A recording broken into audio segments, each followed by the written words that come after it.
ਸਤਿ ਸ਼੍ਰੀ ਅਕਾਲ। ਤੁਸੀਂ ਵੇਖ ਰਹੇ ਹੋ ਟੀਵੀ ਪੰਜਾਬ ਤੇ ਮੈਂ ਹਾਂ ਤੁਹਾਡੇ ਨਾਲ ਇੰਦਰਪ੍ਰੀਤ ਕੌਰ ਸੰਘੇੜਾ। ਖਬਰਾਂ ਦੇ ਇਸ ਬੁਲੇਟਿਨ ਵਿੱਚ ਤੁਹਾਡਾ ਸਵਾਗਤ ਹੈ। ਸਭ ਤੋਂ ਪਹਿਲਾਂ ਨਜ਼ਰ ਮਾਰਦੇ ਹਾਂ ਹੈਡਲਾਈਨਸ ਤੇ। ਕੈਨੇਡਾ ਦੇ ਕੁਝ ਹਿੱਸਿਆਂ ਵਿੱਚ ਤੂਫਾਨ, ਉਡਾਨਾਂ ਰੱਦ, ਸਕੂਲ ਬੰਦ। ਟੀਆਰਆਈ ਬਾਇਓਮੈਟ੍ਰਿਕਸ ਦਾ ਐਲਾਨ, ਆਈਆਰਸੀਸੀ ਨੇ ਲਿਆ ਫੈਸਲਾ। ਜਗਮੀਤ ਸਿੰਘ ਨੇ ਚੁੱਕਿਆ ਸਿਹਤ ਦਾ ਮੁੱਦਾ, ਕਿਹਾ ਸਿਹਤ ਸੰਬੰਧੀ ਕਦਮ ਚੁੱਕਣ ਦੀ ਜ਼ਰੂਰਤ। ਟਰੂਡੋ ਨੇ ਕੀਤੀ ਵਿਦਿਆਰਥੀਆਂ ਨਾਲ ਮੁਲਾਕਾਤ, ਵਿਦਿਆਰਥੀਆਂ ਦੇ ਸਵਾਲਾਂ ਦਾ ਦਿੱਤਾ ਜਵਾਬ। ਵੱਡੇ ਤੂਫਾਨ ਦੇ ਕਾਰਨ ਕੈਨੇਡਾ ਦੇ ਅਲੱਗ-ਅਲੱਗ ਹਿੱਸੇ ਪ੍ਰਭਾਵਿਤ ਹੋਏ ਨੇ। ਵੱਖ-ਵੱਖ ਸੂਬਿਆਂ ਤੋਂ ਇਸ ਬਾਰੇ ਜਾਣਕਾਰੀ ਸਾਹਮਣੇ ਆਈ, ਜਿੱਥੇ ਕਈ ਥਾਵਾਂ ਦੇ ਉੱਪਰ ਸਕੂਲਾਂ ਨੂੰ ਬੰਦ ਕੀਤਾ ਗਿਆ।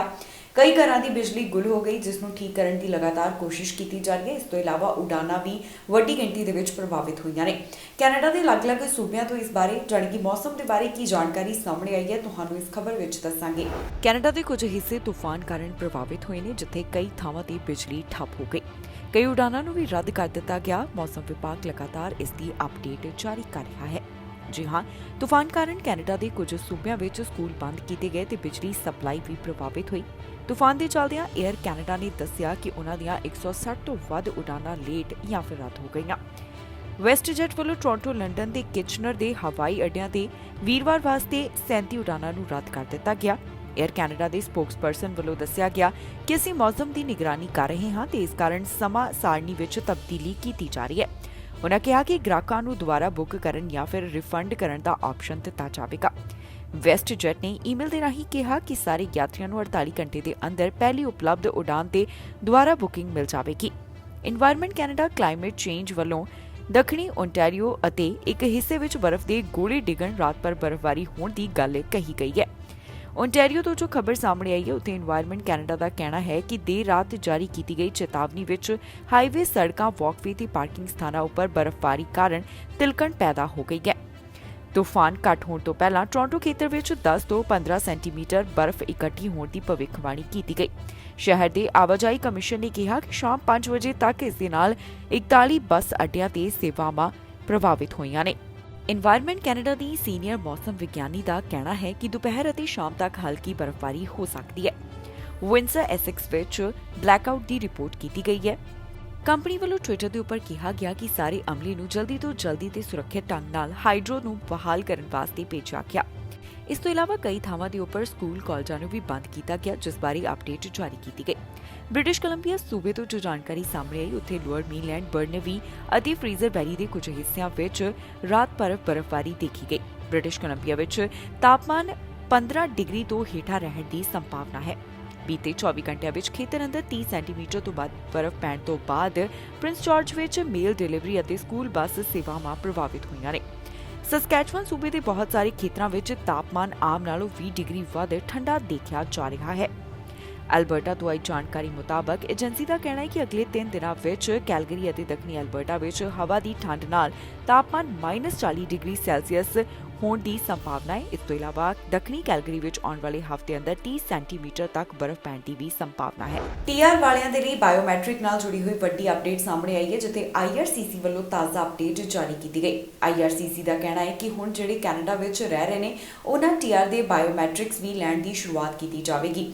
ਇਸ ਬਾਰੇ ਆਈਆਰਸੀਸੀ ਵੱਲੋਂ ਸਾਰੀ ਡਿਟੇਲ ਸਾਂਝੀ ਕਰਦਿਆਂ ਦੱਸਿਆ ਗਿਆ ਕਿ ਇਸ ਨਾਲ ਕਿਹੜੇ ਲੋਕ ਜਾਣੀ ਕਿ ਬੇਨਕਾਬ ਪ੍ਰਭਾਵਿਤ ਹੋਣਗੇ। ਇਸ ਬਾਰੇ ਕੀ ਅਪਡੇਟ ਉਹਨਾਂ ਵੱਲੋਂ ਜਾਰੀ ਕੀਤੀ ਗਈ ਹੈ, ਤੁਹਾਨੂੰ ਇਸ ਖਬਰ ਵਿੱਚ ਦੱਸਾਂਗੇ। ਆਈਆਰਸੀਸੀ ਵੱਲੋਂ ਬਾਇਓਮੈਟ੍ਰਿਕ ਦੇ ਸੰਬੰਧ ਵਿੱਚ ਤਾਜ਼ਾ ਐਲਾਨ ਕੀਤਾ ਗਿਆ, ਜਿੱਥੇ ਕੈਨੇਡਾ ਸਰਕਾਰ ਦਾ ਕਹਿਣਾ ਹੈ ਕਿ ਉਹਨਾਂ ਵੱਲੋਂ ਜਿਹੜੇ ਕੈਨੇਡਾ ਵਿੱਚ ਰਹਿ ਕੇ ਟੀਆਰ ਲਈ ਅਪਲਾਈ ਕਰ ਰਹੇ ਹਨ, ਉਹਨਾਂ ਦੇ ਬਾਇਓਮੈਟ੍ਰਿਕ ਵੀ ਇਕੱਠੇ ਕੀਤੇ ਜਾਣਗੇ ਤੇ ਇਸ ਦੀ ਸ਼ੁਰੂਆਤ ਕੀਤੀ ਜਾ ਰਹੀ ਹੈ। ਦੱਸ ਦਈਏ ਕਿ ਇਹ ਐਲਾਨ ਉਦੋਂ ਕੀਤਾ ਗਿਆ ਜਦੋਂ ਸਰਕਾਰ ਵੱਲੋਂ ਟੀਆਰ ਐਗਜ਼ੈਂਪਸ਼ਨ ਪਾਲਿਸੀ ਨੂੰ ਐਲਾਨ ਕੀਤਿਆਂ 31 ਮਹੀਨੇ ਦਾ ਸਮਾਂ ਹੋ ਚੁੱਕਿਆ ਹੈ। ਇਸ ਵਿੱਚ ਦੇਰੀ ਦਾ ਕਾਰਨ ਕੋਵਿਡ-19 ਪੈਂਡੈਮਿਕ ਨੂੰ ਦੱਸਿਆ ਜਾ ਰਿਹਾ ਹੈ। ਇਹ ਫੈਸਲਾ ਕਿਹਨਾਂ ਉੱਪਰ ਲਾਗੂ ਹੋਣ ਵਾਲਾ ਹੈ, ਇਸ ਦੀ ਡਿਟੇਲ ਵੀ ਆਈਆਰਸੀਸੀ ਵੱਲੋਂ ਦਿੱਤੀ ਗਈ। ਪ੍ਰੈਸ ਰਿਲੀਜ਼ ਦੇ ਵਿੱਚ ਦੱਸਿਆ ਗਿਆ ਕਿ ਇਸ ਨਾਲ ਕਿਹੜੇ ਪ੍ਰਭਾਵਿਤ ਹੋਣਗੇ।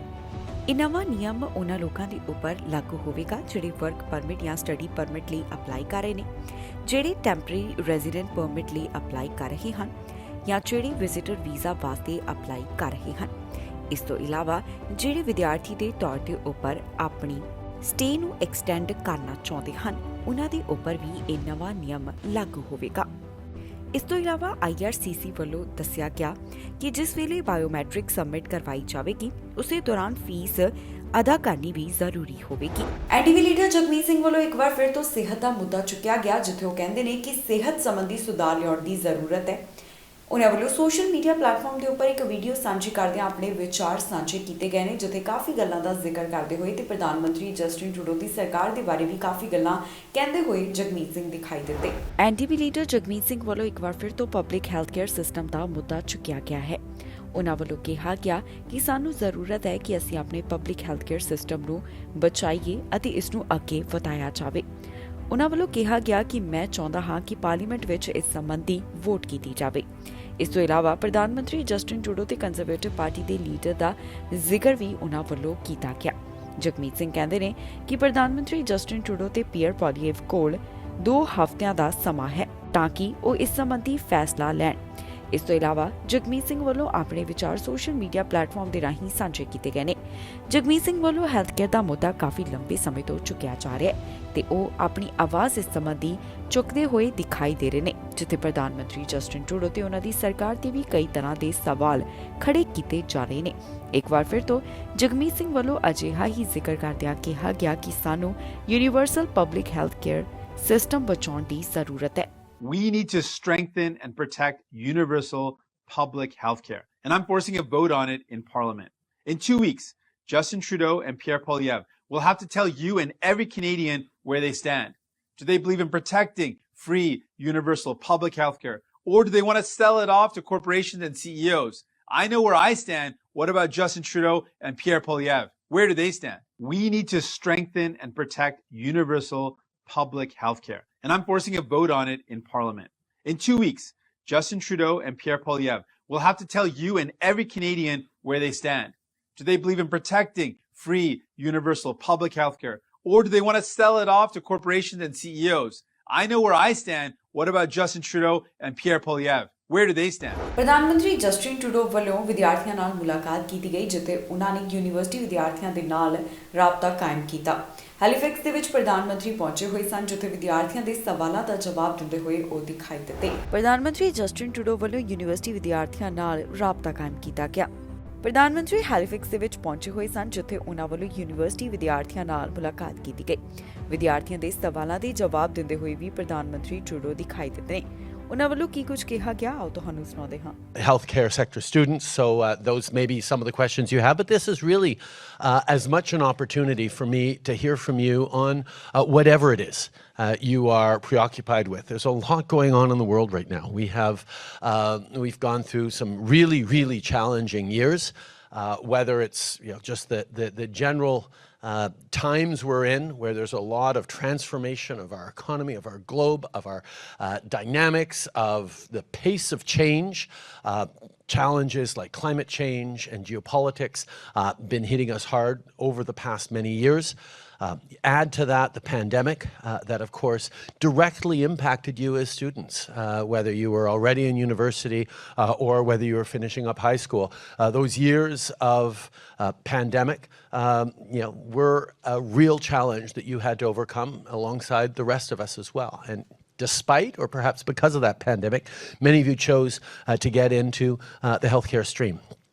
And that is unbelievably important. Canadians have seen just how important our healthcare professionals are throughout the system, and it's great to see you all stepping up on that.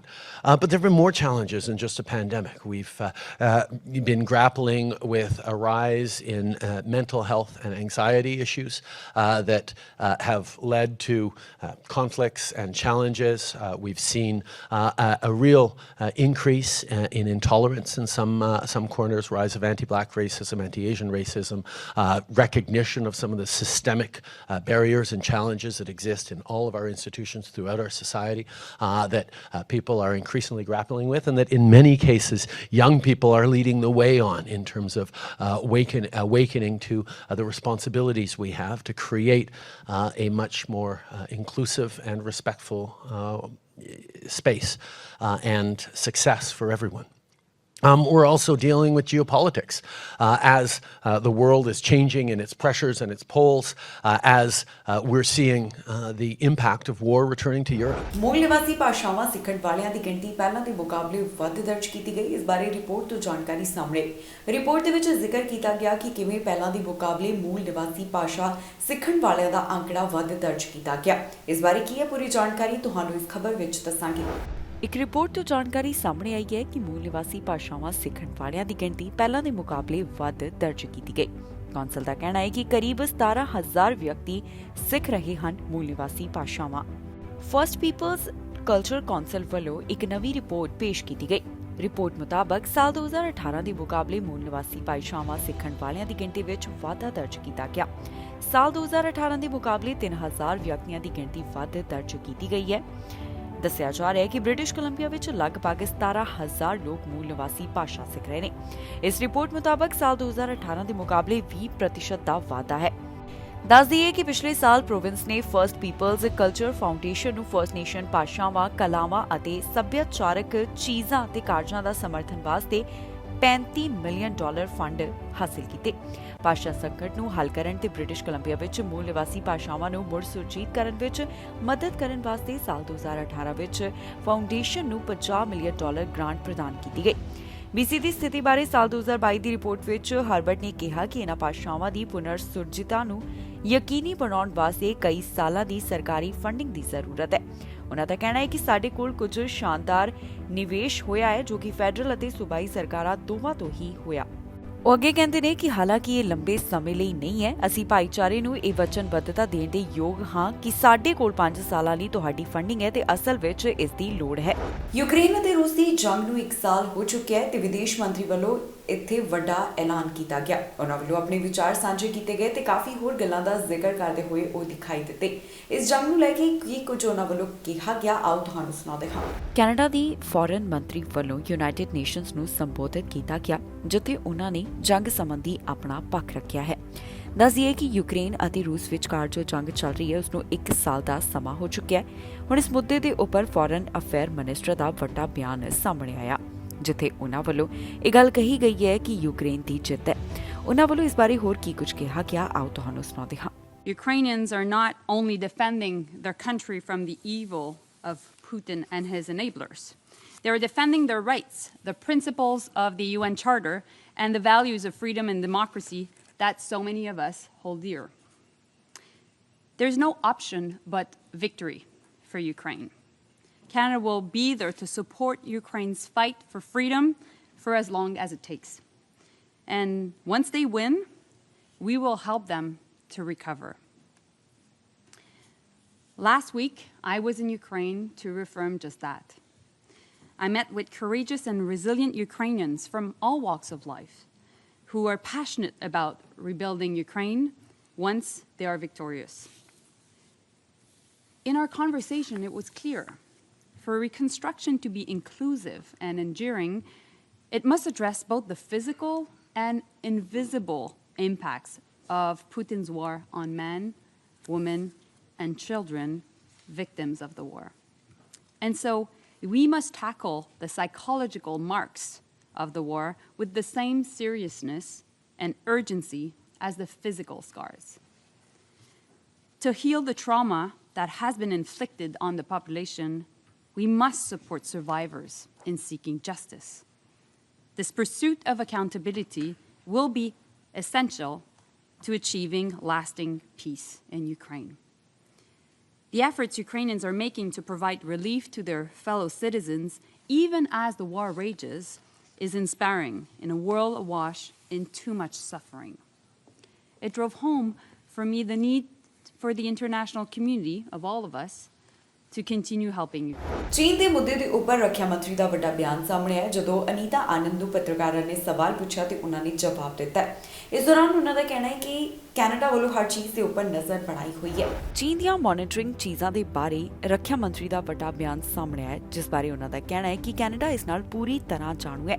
ਪੱਤਰਕਾਰਾਂ ਦੇ ਸਵਾਲ ਦਿੰਦਿਆਂ ਅਨੀਤਾ ਆਨੰਦ ਵੱਲੋਂ ਇਸ ਦਾ ਜਵਾਬ ਦਿੱਤਾ ਗਿਆ। ਇਸ ਮੁੱਦੇ ਦੇ ਉੱਪਰ ਉਹਨਾਂ ਵੱਲੋਂ ਕੀ ਕੁਝ ਕਿਹਾ ਗਿਆ, ਆਓ ਤੁਹਾਨੂੰ ਸੁਣਾਉਂਦੇ ਹਾਂ। We are fully aware of the boys and as mentioned, extracted those boys. We are also aware that this type of activity is not new, and we will continue to do what is necessary in the protection of our Canadian population, as well as contributing to the work that our allies are doing. Our Five Eyes, as well as NATO allies, are extremely important in this question. In the beginning of 2023, we released our Indo-Pacific strategy. And in the Indo-Pacific strategy, we indicated that we will challenge China where we ought to, and we will cooperate where we need to. And that is exactly the approach that the Government of Canada writ large will continue to take. But we have to remember that the Indo-Pacific is not just about one country. It is about ensuring that we maintain a Canadian presence there overall. And so here in Vancouver, we really see the necessity of ensuring a Canadian presence in the Pacific, given that we are a Pacific country ourselves. And as I said, and as you witnessed when NORAD shot down the suspected balloon over central Yukon last week, we will continue to do what is necessary in the protection of the Canadian population and, of course, our airspace, together with NORAD and our American allies. That we continue to do what is necessary to protect our Arctic, to maintain our Arctic sovereignty. As Defense Minister, I have been meeting with fellow Arctic defense ministers from all countries on the Arctic Council except Russia to continue this discussion of how we together. जहाज हादसे का शिकार हो गया जिस ਵਿੱਚ ਸਵਾਰ 5 ਲੋਕਾਂ ਦੀ ਜਾਨ ਚਲੀ ਗਈ ਹੈ। ਪੀੜਤਾਂ ਦੀ ਪਹਿਚਾਣ ਅਜੇ ਤੱਕ ਜਨਤਕ ਨਹੀਂ ਕੀਤੀ ਗਈ। ਪੁਲਿਸ ਅਧਿਕਾਰੀ ਇਸ ਸੰਬੰਧੀ ਜਾਂਚ ਪੜਤਾਲ ਕਰ ਰਹੇ ਨੇ ਕਿ ਇਹ ਹਾਦਸਾ ਕਿਵੇਂ ਵਾਪਰਿਆ। ਅਮਰੀਕਾ ਵਿੱਚ ਜਹਾਜ਼ ਹਾਦਸਾ ਵਾਪਰਿਆ ਜਿੱਥੇ 5 ਲੋਕਾਂ ਦੀ ਮੌਤ ਹੋ ਗਈ। ਅਧਿਕਾਰੀਆਂ ਵੱਲੋਂ ਮਾਮਲੇ ਦੀ ਜਾਂਚ ਪੜਤਾਲ ਕੀਤੀ ਜਾ ਰਹੀ ਹੈ ਤੇ ਉਹਨਾਂ ਵੱਲੋਂ ਹੁਣ ਤੱਕ ਦੀ ਅਪਡੇਟ ਦਿੱਤੀ ਗਈ। ਇਹ ਖਬਰ ਅਮਰੀਕਾ ਦੇ ਅਰਕਾਨਸਾ ਸੂਬੇ ਦੇ ਨਾਲ ਜੁੜੀ ਹੋਈ ਹੈ ਜਿੱਥੇ ਛੋਟਾ ਜਹਾਜ਼ ਹਾਦਸੇ ਦਾ ਸ਼ਿਕਾਰ ਹੋ ਗਿਆ। ਹਾਦਸੇ ਵਿੱਚ ਵਾਤਾਵਰਣ ਸਲਾਹਕਾਰ ਕੰਪਨੀ ਦੇ 5 ਕਰਮਚਾਰੀਆਂ ਦੀ ਜਾਨ ਚਲੀ ਗਈ। ਅਧਿਕਾਰੀਆਂ ਵੱਲੋਂ ਇਸ ਦੀ ਪੁਸ਼ਟੀ ਕੀਤੀ ਗਈ ਹੈ। ਦੱਸਿਆ ਜਾ ਰਿਹਾ ਹੈ ਕਿ ਜਹਾਜ਼ ਉਡਾਨ ਭਰਨ ਤੋਂ ਥੋੜੀ ਦੇਰ ਬਾਅਦ ਹੀ ਹਾਦਸਾਗ੍ਰਸਤ ਹੋ ਗਿਆ। ਸ਼ੈਰਿਫ ਦੇ ਦਫ਼ਤਰ ਦੇ ਬੁਲਾਰੇ ਨੇ ਦੱਸਿਆ ਕਿ ਜਹਾਜ਼ ਬੁੱਧਵਾਰ ਨੂੰ ਬਿਲ ਅਤੇ ਹਿਲੇਰੀ ਕਲਿੰਟਨ ਰਾਸ਼ਟਰਪਤੀ ਅੱਡੇ ਤੋਂ ਕਈ ਮੀਲ ਦੂਰ ਦੱਖਣ ਵਿੱਚ ਹਾਦਸੇ ਦਾ ਸ਼ਿਕਾਰ ਹੋਇਆ। ਫੈਡਰਲ ਐਵੀਏਸ਼ਨ ਐਡਮਿਨਿਸਟ੍ਰੇਸ਼ਨ ਨੇ ਦੱਸਿਆ ਕਿ ਜਹਾਜ਼ ਵਿੱਚ 5 ਲੋਕ ਸਵਾਰ ਸਨ। ਇਸ ਤੋਂ ਇਲਾਵਾ ਉਹਨਾਂ ਦਾ ਕਹਿਣਾ ਹੈ ਕਿ ਬੀਚ ਬਾਈ 20 ਤੋਂ 2 ਇੰਜਣ ਵਾਲਾ ਜਹਾਜ਼ ਨੇ ਲਿਟਲ ਰੌਕ ਹਵਾਈ ਅੱਡੇ ਤੋਂ ਉਡਾਨ ਭਰੀ ਸੀ ਅਤੇ ਹਾਇਓ ਵਿੱਚ ਜੌਨ ਗਲੈਨ ਕੋਲੰਬਸ ਅੰਤਰਰਾਸ਼ਟਰੀ ਹਵਾਈ ਅੱਡੇ ਵੱਲ ਜਾ ਰਿਹਾ ਸੀ। ਇਸ ਜਹਾਜ਼ ਵਿੱਚ ਜੋ ਹੋਰ ਯਾਤਰੀ ਸਵਾਰ ਸਨ ਉਹਨਾਂ ਦੇ ਵੇਰਵੇ ਨਹੀਂ ਦਿੱਤੇ ਗਏ। ਅਧਿਕਾਰੀਆਂ ਦਾ ਕਹਿਣਾ ਹੈ ਕਿ ਉਹ ਮਾਮਲੇ ਦੀ ਜਾਂਚ ਕਰ ਰਹੇ ਨੇ ਜਿਸ ਤੋਂ ਬਾਅਦ ਅਗਲੀ ਅਪਡੇਟ ਜਾਰੀ ਕੀਤੀ ਜਾਵੇਗੀ। ਫਿਲਹਾਲ ਪੀੜਤਾਂ ਦੇ ਬਾਰੇ ਵੀ ਕੋਈ ਬਹੁਤੀ ਅਪਡੇਟ ਅਜੇ ਜਾਰੀ ਨਹੀਂ ਕੀਤੀ ਗਈ। ਲੀਡਰਾਂ ਨਾਲ ਰਾਸ਼ਟਰਪਤੀ ਬਾਈਡਨ ਵੱਲੋਂ ਮੁਲਾਕਾਤ ਕੀਤੀ ਗਈ। ਪਿਛਲੇ ਦਿਨੀ ਉਹ ਯੂਕਰੇਨ ਦੇ ਦੌਰੇ ਦੇ ਉੱਪਰ ਗਏ ਜਿੱਥੇ ਵੱਡੀ ਸਪੋਰਟ ਦਿਖਾਉਂਦਿਆਂ ਉਹਨਾਂ ਵੱਲੋਂ ਇੱਕ ਵੱਡਾ ਐਲਾਨ ਕੀਤਾ ਗਿਆ। ਲੀਡਰਾਂ ਦੇ ਨਾਲ ਮੁਲਾਕਾਤ ਦੇ ਵਿੱਚ ਕਿਹੜੀਆਂ ਗੱਲਾਂ ਦੀ ਸਾਂਝ ਪਾਈ ਗਈ ਹੈ ਰਾਸ਼ਟਰਪਤੀ ਬਾਈਡਨ ਵੱਲੋਂ ਦੱਸਿਆ ਗਿਆ। ਰਾਸ਼ਟਰਪਤੀ ਜੋ ਬਾਈਡਨ ਵੱਲੋਂ ਨਾਟੋ ਦੇਸ਼ਾਂ ਦੇ ਲੀਡਰਾਂ ਨਾਲ ਮੁਲਾਕਾਤ ਕੀਤੀ ਗਈ ਜਿੱਥੇ ਉਹਨਾਂ ਵੱਲੋਂ ਕਾਫੀ ਵਿਚਾਰਾਂ ਦੀ ਸਾਂਝ ਪਾਈ ਗਈ। ਰਾਸ਼ਟਰਪਤੀ ਜੋ ਬਾਈਡਨ ਨੇ ਇਸ ਦੀ ਵੀਡੀਓ ਖੁਦ ਦੇ ਸੋਸ਼ਲ ਮੀਡੀਆ ਪਲੇਟਫਾਰਮ ਦੇ ਉੱਪਰ ਵੀ ਸਾਂਝੀ ਕੀਤੀ ਹੈ। ਦੱਸ ਦਈਏ ਕਿ ਇਸ ਤੋਂ ਪਹਿਲਾਂ ਰਾਸ਼ਟਰਪਤੀ ਜੋ ਬਾਈਡਨ ਯੂਕਰੇਨ ਦੌਰੇ ਦੇ ਉੱਪਰ ਗਏ ਸਨ ਜਿੱਥੇ ਉਹਨਾਂ ਵੱਲੋਂ ਯੂਕਰੇਨ ਨਾਲ ਸਪੋਰਟ ਦਿਖਾਉਂਦਿਆਂ ਵੱਡੀ ਮਦਦ ਦਾ ਐਲਾਨ ਕੀਤਾ। ਹੁਣ ਤਾਜ਼ਾ ਜਾਣਕਾਰੀ ਦੇ ਵਿੱਚ ਜੋ ਬਾਈਡਨ ਵੱਲੋਂ ਕੀ ਕੁਝ ਕਿਹਾ ਗਿਆ ਆਓ ਤੁਹਾਨੂੰ ਸੁਣਾਉਂਦੇ ਹਾਂ। The Secretary General, who I think has done an incredible job for a long time. I rely on his judgment a great deal. You know, the B9 was founded in 2015 after Russia attempted annexation of Crimea. And today, as we approach the one-year anniversary of Russia's further invasion, it's even more important that we continue to stand together. And I think this is proof of this, how strongly we feel. That's why I wanted to meet all of you in person here today. As NATO's eastern flank, you're in the front lines of our collective defense, and you know better than anyone what's at stake in this conflict, not just for Ukraine, but for the freedom of democracies throughout Europe and around the world. You know, that's what President Zelensky and I spoke about when I was in Kyiv 2 days ago. And the leaders around this table have repeatedly stepped up to reaffirm our shared commitment to all these values. We provided critical security assistance to Ukraine and critical support to literally millions of refugees. We've helped ensure Ukrainians can access basic services, and together we'll continue our enduring support for Ukraine as they defend their freedom. Over the past year, with your countries around this table providing collective leadership, we've also strengthened NATO. The commitment of the United States to NATO, and I've said it to you many times, I'll say it again, is absolutely clear. Article 5 is a sacred commitment the United States has made. We will defend literally every inch of NATO, every inch of NATO. And this is an important moment. I look forward to the discussion and the next steps we can take together. America ਦੇ ਰਾਸ਼ਟਰਪਤੀ ਜੋ Biden ਵੱਲੋਂ Vladimir Putin ਨੂੰ ਧਮਕੀ ਦਿੱਤੀ ਗਈ ਹੈ, ਜਿੱਥੇ ਉਹਨਾਂ ਵੱਲੋਂ ਇੱਕ ਸੰਧੀ ਦਾ ਜ਼ਿਕਰ ਕੀਤਾ ਗਿਆ। ਇਸ ਤੋਂ ਪਹਿਲਾਂ ਰਾਸ਼ਟਰਪਤੀ ਵਲਾਦੀਮੀਰ ਪੁਤਿਨ ਵੀ ਜੋ ਬਾਈਡਨ ਦੇ ਬਾਰੇ ਕਾਫੀ ਗੱਲਾਂ ਕਹਿ ਚੁੱਕੇ ਨੇ, ਜਿਸ ਦਾ ਜਵਾਬ ਰਾਸ਼ਟਰਪਤੀ ਬਾਈਡਨ ਵੱਲੋਂ ਦਿੱਤਾ ਗਿਆ। ਅਮਰੀਕਾ ਦੇ ਰਾਸ਼ਟਰਪਤੀ ਜੋ ਬਾਈਡਨ ਵੱਲੋਂ ਰੂਸ ਦੇ ਰਾਸ਼ਟਰਪਤੀ ਨੂੰ ਧਮਕੀ ਦਿੱਤੀ ਗਈ ਹੈ, ਜਿੱਥੇ ਉਹਨਾਂ ਕਿਹਾ ਕਿ ਅਮਰੀਕਾ ਨਾਲ ਆਰਮ ਸੰਧੀ ਤੋੜ ਕੇ ਚੰਗਾ ਨਹੀਂ ਕੀਤਾ। ਅਮਰੀਕੀ ਰਾਸ਼ਟਰਪਤੀ ਜੋ ਬਾਈਡਨ ਨੇ ਕਿਹਾ ਕਿ ਰੂਸ ਦੇ ਰਾਸ਼ਟਰਪਤੀ ਵਲਾਦੀਮੀਰ ਪੁਤਿਨ ਨੇ ਅਮਰੀਕਾ ਤੇ ਰੂਸ ਵਿਚਾਲੇ ਪਰਮਾਣੂ ਹਥਿਆਰ ਕੰਟਰੋਲ ਸੰਧੀ ਦੇ ਆਖਰੀ ਬਚੇ ਹੋਏ ਹਿੱਸੇ ਵਿੱਚ ਉਹਨਾਂ ਦੇ ਦੇਸ਼ ਦੀ ਭਾਗੀਦਾਰੀ ਨੂੰ ਮੁਅੱਤਲ ਕਰਕੇ ਵੱਡੀ ਗਲਤੀ ਕੀਤੀ ਹੈ। ਅਮਰੀਕੀ ਰਾਸ਼ਟਰਪਤੀ ਉੱਤਰੀ ਐਟਲਾਂਟਿਕ ਸੰਧੀ ਸੰਗਠਨ ਦੇ ਪੂਰਬੀ ਪਾਸੇ ਦੇ ਸਹਿਯੋਗੀਆਂ ਨੂੰ ਭਰੋਸਾ ਦਿਵਾਉਣ ਵਾਸਤੇ ਪੋਲੈਂਡ ਪਹੁੰਚੇ। ਉਹਨਾਂ ਨੇ ਇਹਨਾਂ ਸਹਿਯੋਗੀਆਂ ਨੂੰ ਭਰੋਸਾ ਦਿੱਤਾ ਕਿ ਯੂਕਰੇਨ ਅਤੇ ਰੂਸੀ ਹਮਲੇ ਦੇ ਬਾਵਜੂਦ ਅਮਰੀਕਾ ਉਹਨਾਂ ਨਾਲ ਖੜਾ ਹੈ। ਪੁਤਿਨ ਦੁਆਰਾ ਸੰਧੀ ਤੋਂ ਹਟਣ ਦੇ ਐਲਾਨ ਤੋਂ ਬਾਅਦ ਆਪਣੀ ਪਹਿਲੀ ਟਿੱਪਣੀ ਵਿੱਚ ਬਾਈਡਨ ਨੇ ਰੂਸ ਦੇ ਫੈਸਲੇ ਦੀ ਨਿੰਦਾ ਕੀਤੀ। ਸੰਧੀ ਨੂੰ ਨਵੀਂ ਸ਼ੁਰੂਆਤ ਕਰਾਰ ਦਿੱਤਾ ਹੈ। ਪਰਮਾਣੂ ਹਥਿਆਰਾਂ ਤੇ ਮਿਜ਼ਾਈਲ ਨਿਰੀਖਣਾਂ ਤੇ ਰੂਸੀ ਸਹਿਯੋਗ ਨੂੰ ਮੁਅੱਤਲ ਕਰਨ ਦਾ ਫੈਸਲਾ ਮਾਸਕੋ ਦੁਆਰਾ ਪਿਛਲੇ ਸਾਲ ਦੇ ਆਖਿਰ ਵਿੱਚ ਰੱਦ ਕੀਤੀ ਗਈ ਗੱਲਬਾਤ ਤੋਂ ਬਾਅਦ ਲਿਆ ਗਿਆ। ਬਾਈਡਨ ਦੀ ਇਹ ਟਿੱਪਣੀ ਉਸ ਵੇਲੇ ਆਈ ਹੈ ਜਦੋਂ ਪੋਲੈਂਡ ਅਤੇ ਯੂਕਰੇਨ ਦੀ ਆਪਣੀ ਯਾਤਰਾ ਨੂੰ ਸਮੇਟਣ ਵਾਸਤੇ ਨੇਤਾਵਾਂ ਨਾਲ ਗੱਲਬਾਤ ਕਰ ਰਹੇ ਨੇ। ਨਾਟੋ ਗੱਠਜੋੜ ਦੇ ਸਭ ਤੋਂ ਪੂਰਬੀ ਹਿੱਸੇ ਦੇ 9 ਦੇਸ਼ਾਂ ਨੂੰ ਬੁਖਾਰੈਸਟ ਨਾਈਟ ਦੇ ਤੌਰ ਦੇ ਉੱਪਰ ਜਾਣਿਆ ਜਾਂਦਾ ਹੈ। ਇਹ ਦੇਸ਼ ਸਾਲ 2014 ਵਿੱਚ ਇਕੱਠੇ ਹੋਏ ਸਨ। ਦੱਸ ਦਈਏ ਕਿ ਬਾਈਡਨ ਨੇ ਆਪਣੀ ਟਿੱਪਣੀ ਵਿੱਚ ਯੂਰਪੀਅਨ ਯੂਨੀਅਨ ਵਿੱਚ ਸ਼ਾਮਿਲ ਹੋਣ ਵਾਸਤੇ ਮੋਲਡੋਵਾ ਦੀ ਵੀ ਕੋਸ਼ਿਸ਼ ਦਾ ਸਮਰਥਨ ਕੀਤਾ। ਬਾਈਡਨ ਨੇ ਪੋਲੈਂਡ ਦੀਆਂ ਕੋਸ਼ਿਸ਼ਾਂ ਦਾ ਵਿਸ਼ੇਸ਼ ਜ਼ਿਕਰ ਕੀਤਾ। ਦੇਸ਼ ਲਗਭਗ 1.5 ਮਿਲੀਅਨ ਯੂਕਰੇਨੀ ਸ਼ਰਨਾਰਥੀਆਂ ਦੀ ਮੇਜ਼ਬਾਨੀ ਕਰ ਰਿਹਾ ਹੈ ਤੇ ਕੀਵ ਨੂੰ $3.8 ਬਿਲੀਅਨ ਫੌਜੀ ਤੇ ਆਰਥਿਕ ਸਹਾਇਤਾ ਦੇਣ ਦਾ ਵੀ ਵਾਅਦਾ ਕੀਤਾ। ਫਲੋਰੀਡਾ ਤੋਂ ਇੱਕ ਅਜਿਹਾ ਮਾਮਲਾ ਸਾਹਮਣੇ ਹੈ ਜਿੱਥੇ ਗਨਮੈਨ ਵੱਲੋਂ ਗੋਲੀ ਮਾਰ ਕੇ 3 ਜਾਣਿਆਂ ਦਾ ਕਤਲ ਕਰ ਦਿੱਤਾ ਗਿਆ। 3 ਜਾਣਿਆਂ ਵਿੱਚ ਇੱਕ ਬੱਚੀ ਅਤੇ ਟੀਵੀ ਪੱਤਰਕਾਰ ਸ਼ਾਮਲ ਸਨ। ਪੀੜਤਾ ਦੀ ਪਹਿਚਾਣ ਨਹੀਂ ਦੱਸੀ ਗਈ, ਪਰ ਪੁਲਿਸ ਨੇ ਹੁਣ ਤੱਕ ਦੀ ਅਪਡੇਟ ਜਾਰੀ ਕੀਤੀ ਹੈ। ਫਲੋਰੀਡਾ ਤੋਂ ਇੱਕ ਅਜਿਹਾ ਮਾਮਲਾ ਸਾਹਮਣੇ ਆਇਆ ਜਿੱਥੇ ਗਨਮੈਨ ਵੱਲੋਂ 3 ਜਾਣਿਆਂ ਦਾ ਕਤਲ ਕਰ ਦਿੱਤਾ ਗਿਆ।